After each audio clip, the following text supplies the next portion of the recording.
All right, I reckon 30 might have just ticked in the room as well. Sorry, in joke.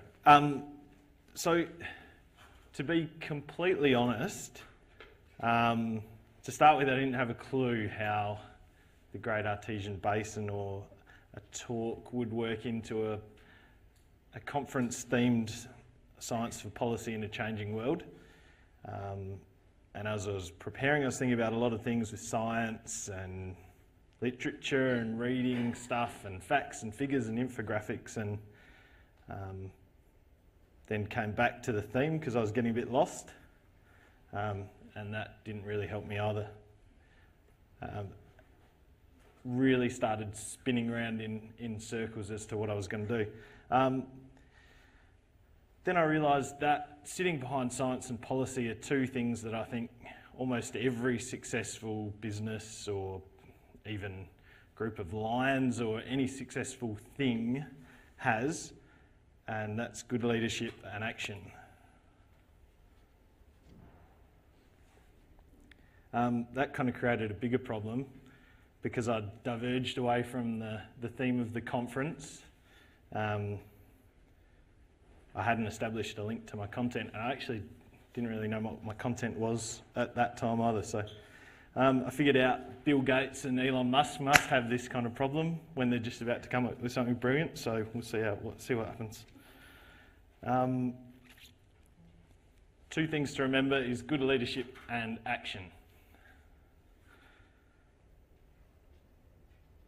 So the Great Artesian Basin and the Lakeya Basin, sorry, I'm lost, are two of Australia's most significant water resources. They're the lifeblood of, I think it's 26% of the country. It's interesting that as we speak, two of our surface water gurus are up at the Diamantina River, gauging it flooding.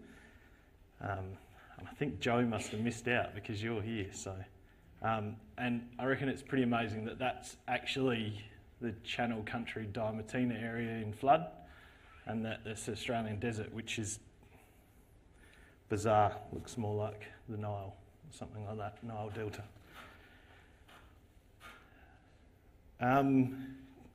Two little things, Great Artesian Basin I'm going to call the Gab, and Lakeya Basin I'm going to call the Leb, so hopefully that's all right. So, as I said before, they're two of our most precious natural resources. They play host to the world's largest groundwater resource, I should say. Most estimates are over 100,000 times the size of Sydney Harbour, which is massive. There are countless endemic, endangered species, springs, mound springs, unique landscapes, amazing environmental assets, and there's also the financial stuff as well, like tourism, cattle industry, and mining and petroleum riches. The vast basins, and I apologise because I didn't put the Lakeya Basin on there, but that's the Gab, also span multiple jurisdictions. So two of our most precious resources don't have anywhere near as much legislation, regulation, funding, community awareness, policy, agreement and staff allocated to them as lots of the others. And the difficulty, I think, with the Gab in particular is that it's mostly unseen. Two reasons. It's a long way from most of the big centres and not many people get out there, and it's groundwater, so obvious reasons why it's mostly unseen. It's a relic of another geological time, a relic of the past. So how on earth do we manage this enormous relic of the past without all that much policy, intergovernmental agreement, shared use agreements, assigned or agreed responsibilities, and without broad community awareness, like places like the Murray-Darling? There's one thing that binds all of the states together, one simple trigger. Well, it's probably more complicated than simple, but the Environmental Protection and Biodiversity Conservation Act. So it sets up protections of the springs and the species that live within them, and it's this simple trigger, which I think is probably the thing that sets up an even playing field across the states. So this is where good leadership comes in. And by leadership, I don't mean command and control. I don't mean a military officer. I think we've all had exposure to the command and control type of leaders. Tend to be the biggest mind or the biggest mind voice combination. And they rarely capture our imagination like people like Martin Luther King did. Rarely communicate well or motivate us, and often it's a do what I say, get on with it.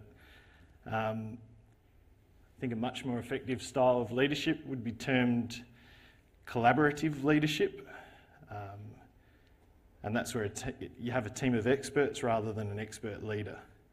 Collaborative leadership is born through collective action of individuals through working together to establish common goals, create shared visions, and solving problems. With the protection of the springs in mind, that's where this plays in. Probably enough about leadership, considering you all thought you were coming to a talk about the Great Artesian Basin.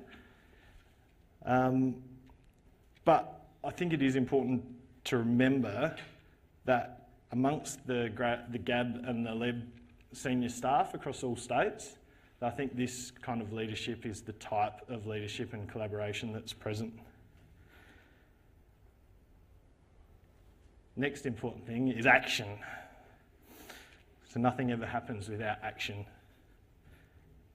The continued support of the federal, South Australian, New South Wales, Queensland governments to programs such as the NHT,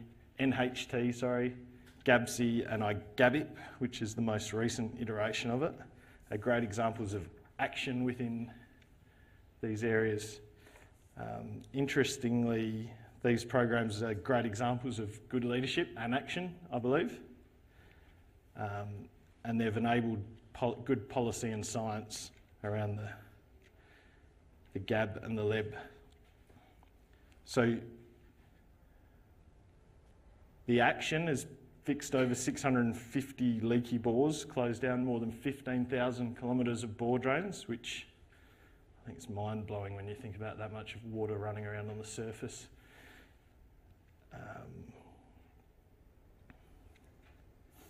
And it's ensured huge savings of water across the basin.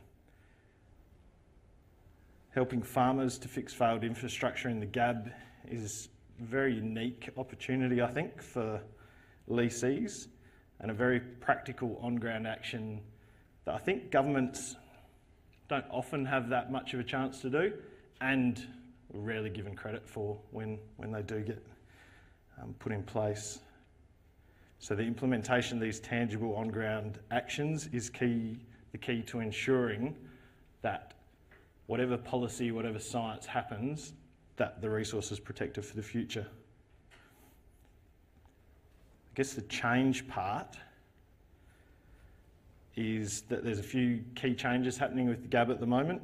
So the update of the South Australian Arid Lands Water Allocation Plan is happening at the moment and is due next year. I know there's a lot of science going into that and a lot of the policy people really listening to the scientists and trying to feed in and work mechanisms that are actually practical for the action that I was talking about, the on-ground results.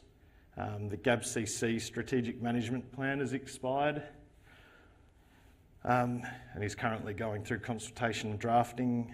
And at the core of its review, from one of the senior staff in SA, he said it's about cooperation and not having a negative impact on one another. So I think, again, that's that collaborative leadership, which I think means it should produce a really good result. And there's a bit of discussion surrounding roles of the Lakeya Basin Rivers Assessment and Great Artesian Basin Coordinating Committee. I guess the context surrounding that and what it means for policy in South Australia will be interesting. Should they merge or change or anything like that? So I guess policy, legislation and regulation can attempt to coerce people into action, and science can monitor whether things are changing for the positive or for the negative. But I really believe that the management of the GAB is a great example of where leadership and action are even more important than policy and science, and probably something that would underpin them really well.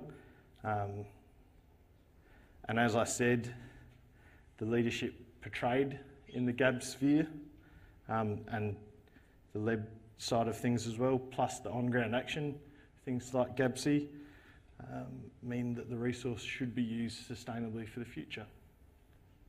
That's about it.